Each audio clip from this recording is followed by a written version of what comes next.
this week we do have one game that wasn't coveted off, and it is a doozy and an important one at that. Bit slightly higher up, not in the relegation battle at all. This is in the scrap for Euro 2 or the Europe 2 spot. We have Russia hosting Portugal. This is a huge game.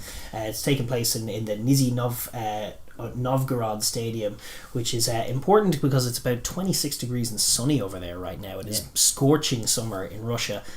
So I'd be curious to see. They're not going to get the wet weather game they might like, but this is a fun game for so many reasons. The table is right in the balance. It's Portugal's last game of the tournament. They're going to even up with Georgia. A regular win would put them to 15 points, which would be 6 clear of Romania. They couldn't be caught by then. They'll be how many would they be? They'd be at most 10 points clear of Russia, who'd only have 2 games to play. They wouldn't be caught by them. So a win would secure second place for them. Second for them, which would be great going into. That's exactly where they want to be this time next year. Is in solo second and grabbing that Europe 2 spot, which seemed so far away when they were losing to Romania at the death, and it felt like doom and gloom. But they've bounced back and they've shown their quality. And Russia, in the meantime, have had a different route. They've only played, I think, 2 games, is it? Or they've only played 3. So they still have a lot of games to get through, including one against the Netherlands, that they'll hope to win. But this is a pretty pivotal one for them. If they can win it, they will be setting themselves up nicely to kind of come in and snag second from behind with a kind of delayed approach to the end of their season. But if they lose it, they're right back into the mire with the likes of Spain and with behind Romania as well. If they lose this game, and it's a home game, and it's just 100%. In terms of colour as well, they did meet at this ground earlier this year as the tail end of last year's championship was being finished, and it was in February, and it finished in a 1-point game. I think it was 19-18 to Russia, which included a conversion attempt that was missed by not Marques for Portugal. Marques wasn't there for them, so there's like a few key differences. But the mould that Russia did, they went 13-0 up before Portugal got a playoff, and that was 30 minutes. That's it's a good stylistic matchup because Russia are disciplined and organised and focused. It's a massive game in terms of the context of it, but it's a really fun game from a stylistic point of view. It is defence against offence. It is physicality against speed. It is threes against tries. Yeah, it is your old school rugby contest that exists when New Zealand plays South Africa all the way down. And at this level, very, very interested to see how it goes, because Russia have been, a tigerish defence at times. They were really good against Romania. They're also excellent. If you get flounder if your set piece is dodgy and you give up penalties, they take threes. They have a great. They're great typifiers of the old adage of if your enemy's making mistakes, don't interrupt them. Yes, it's a good principle to stick to. It's art of war stuff, and it applies in rugby. You don't need to. And Portugal are the type of team that if it gets a bit frenetic can come disjointed and give away sloppy penalties, and we saw in their big win against Romania Russia's ability to just stay calm and allow them to flounder and mess it up. And that's what Romania did, and Guy San will slot every one of them. He's an excellent place kicker. They mixed it with Georgia. They were probably a little annoyed that they didn't get more off against Georgia, and their issues are on offense. Their issues are sometimes on making the pressure count. True. But they will turn your mistakes into 3-pointers, and they will be looking just to get on top of the Portuguese physically. And that involves scrums and line-out mauls. And defence. I mean, Portugal are moving the ball so quickly. It needs to be a situation where once you get your hands on a Portuguese guy, you're trying to hold him up, choke tackle. Choke tackles, slow tackles, physical tackles, backwards tackles, make everything slow and get out of the line. Also, they need to track the Portuguese runners. Portugal are having these blindside wingers coming in. They're playing in narrow channels. Russia have traditionally had very good sevens. They have a guy, Vavlin, playing there this week. He needs to be busy. Alright, he needs to be out there. They need to slow those breakdown. You can't allow Marques to clear the ruck in 1 or 2 seconds and Portel to find himself on the front foot moving forward with those wingers either side of him. That's going to be a recipe for disaster, because Portugal will make you pay with that. And if as you say, the conditions are to be for sunny and for kind of dry track with running rugby on the offing, that favours Portugal. So it's on Russia to be the busier, to recognise what they can do to stymie the Portuguese offence. And part of that is holding up, making the tackle take longer, making the breakdown take longer, making all of that slower and less rhythmic. And then once that happens, you can push up and bring line speed of your own and physicality of your own, and just force the mistakes, because I think if they manage to do that, Portugal will be more inclined to panic than they will. Yeah, no, 100%. That is definitely true. And they'll chip over threes and build nice leads for themselves. They do need to factor in the fact that it's summer rugby and the fact that Portugal are so hot right now that it's going to be very tough to contain them for 80 minutes. So and they will require some scores. You were talking about the 13-point lead they built. It involved a try. I feel like when they're on top of Portugal... It was a try born of a dominant scrum. Exactly. It was a forward-oriented try. Yeah, perfect. They all count. Yeah, be it a dominant scrum or a line-out maul, an area where they just... Maybe it's a 50-50 kick and they decide, let's go down, let's this be the moment. We saw Georgia get on top of the Portuguese in the maul area. Yes. I think the Russians might target that. It is the weakness in Portugal. Like we saw actually in one of the games as well, where they had to haul on their one tight head who could lock down a scrum because they were just being obliterated. That might have been against Spain even actually. Yeah. But they are weaker up front than they are out back. Their focus is about making it a high tempo, frenetic game that the Russians can't deal with, because the Russians, as good and as physical as they are, and they showed their value in the World Cup. They put it up to Japan for a few minutes in the opening game as well. You could see their quality. They were in that game, you could see their quality and their physicality, but you could also see their speed deficiency. Not just against tier 1. It was just they're slow. They're a slow team. They're like their wingers are looking like flankers. They're a bit slow, and then Portugal are not that. So for Portugal, it's about tempo. Outrun them. Space. Attack it. Let Marrakesh run this game for you, and let them move them around. If you can respond to their threes with sevens, you're there. Yeah.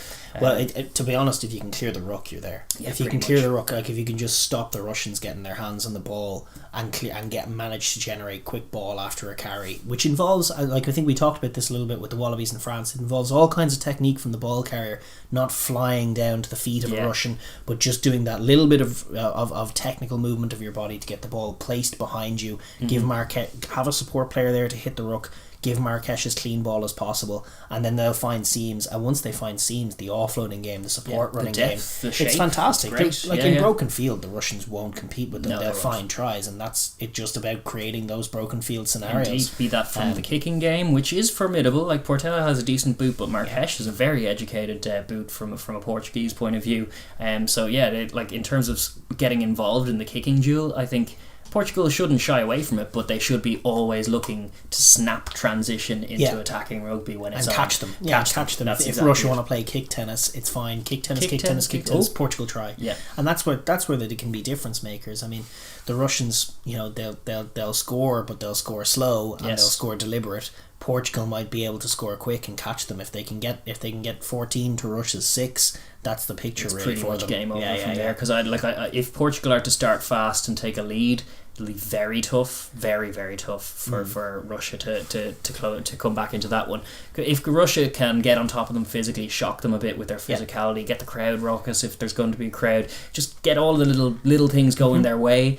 Maybe you get a frustrated Lobos side starting to give away cumulative penalties, and then you can just put the squeeze on. And the other thing is towards the end of the game when they bring on their replacement forwards. I mean, we saw Romania get a couple of late tries to steal the game against Portugal, which they is do gas out a little. And it's born of not having that physicality in the pack. They're bullied for it's a huge shift for some of these guys to even tackle some of the guys who are twice their size on the other side, and you can't do it for 80 minutes necessarily. If the game becomes about that in the trenches, then Portugal will wilt at the end. It's a great benchmark test for their forward pack to be able to defend Russia, to show a bit of discipline, not to give up points. It's in Russia, it's a wonderful test. I mean, they've come a long way in a year, Portugal. They've come a long way this season. Big away win here against the incumbents in terms of the Europe 2 spot, albeit by Fiji-widginess in the end, but Russia were the ones in that coveted spot last time.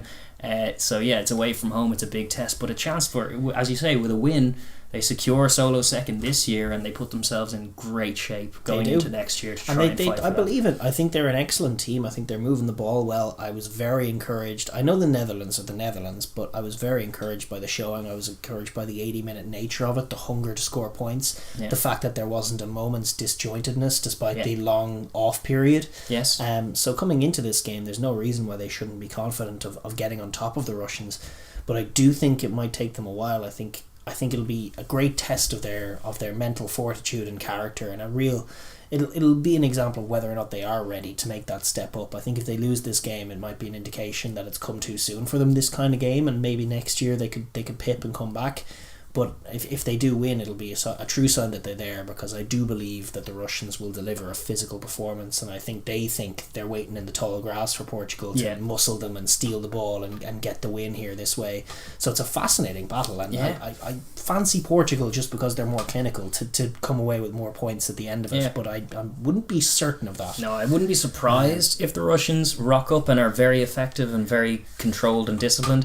That being said, I do expect Portugal to do it, just because they're playing, as you say, just the more aggressive, more clinical rugby, but also playing more rugby. I think Russia have had a curious season here. They've only played 2 games in Rugby Europe Championship. They've had a few coveted off. They've had a stop-start nature. I think that will do them a disservice as far as what they want to do to Portugal. I think they like, if they start a little slow, that's curtains, and it's not impossible, not unfathomable that they do, because they haven't been on the field for a wee while. And whereas Portugal scored 61 points last week, albeit against the Netherlands, I think a combination of match sharpness and just speed and clinicality will see Portugal home. And Marrakesh classness. Yes, you can't forget about that. A healthy dollop of Marrakesh classness as well. Exactly, all of that. And then, sure, maybe not 8 tries between the wingers, but it wouldn't be surprised to see both wingers get on the board, because that's what Portugal are all about. That's it, yeah. A few tries for Portugal should be too much. Somewhere in the region of 21-15 Portugal. That's my call, but I could be wrong. Yeah, I'm gonna say maybe an 8-point win for Portugal. I'm going to say that they're a little bit better than Russia at the moment. Sour as hell if the Russians do it. I won't be too sour. I do like the Russian hustle, to be honest. I think they're a slow team, but they impress me with how calm they are. It's unlike the Spain factor, where it's like, things aren't going our way, let's give away 3 red cards. Well, they don't have any of that. They're calm. Get the ref. They're organised. But I wonder if they're completely sharp at their own pitch, and I wonder if they're able to deal with what Portugal are doing right now. That's the real question. It's going to be a summer game. I kind of think conditions favour Portugal. I agree. I don't think that they won't be at the pitch, though. That's why I call it a tight game. I think they'll be at the pitch. I think they'll be there. I think they'll hustle hard. But I think you're right that Portugal will find tries and Russia will struggle to find tries at the same pace, and hence a win for Portugal. That's my call. That's it. We shall see. Yeah, we'll see. You got to tune in now. This is another one of these Saturday games, of which there are so many. Yes, but you can watch this one on replay. We'll drop the link for the shorter vid people in below, rugbyeurope.eu, and it's a brilliant service. They do need to get their mic mixing and crowd volume proper. I don't know who's doing it, but it's really bad good job. Guys on comms, but they just it's so clearly a dude in his room with a laptop, and he doesn't even have a mic. I mean, it's just not mixed very well. The crowd volume's either too low or then suddenly too high, and it's never too high. Mostly it's just no briefly crowd and then off, and then they need to get that clunky element off. But beyond that, it's great service. They do produce highlights, they do good info on all the games. So shout out to them. We'll drop the link below for those with the shorter vid.